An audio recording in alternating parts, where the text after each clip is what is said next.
Okay, so this is a pretty big mortise for this machine. We're fairly deep, 6 inches, and the problem here is my head will not traverse to the center of a 12-inch. It'll go to the center of a 10-inch, which means I can mortise in 10-inch stock any size tenon I want. In this case, we have 12.5-inch wide stock.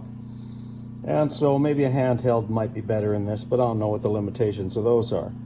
At any rate, what I'm going to do is I'm going to plunge by flipping this around. Now I'll have to make sure, because I'm rough on the outsides, I will actually use a gauge block here and put a line, and then I'll adjust this piece of wood so that I'm plunging along that line and those are parallel.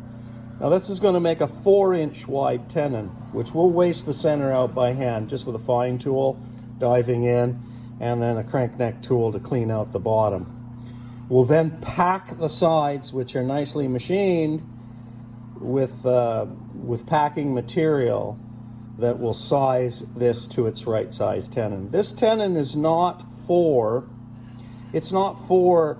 traditional stuff to hold stuff in. It's only an index to keep things from shifting back and forth. So for that purpose, it only has side load. It does not have pulling load. It's not being pegged. It's a slipping tenon, so it's perfectly fine for that. Okay, so let me show you how this machine works for such things.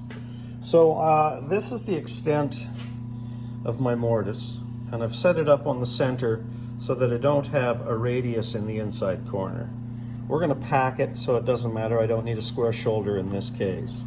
So I'm actually overcutting, and I'm cutting to a depth of, well, about 6 inches, okay? Chain isn't super sharp, but it's definitely sharp.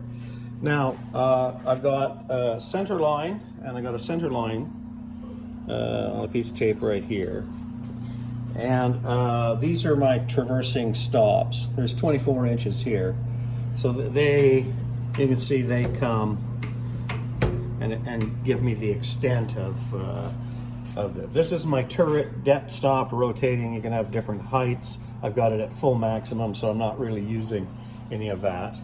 And the machine is set up in wire configuration so that when you pull the handle, that switch turns on. So it's fully automatic.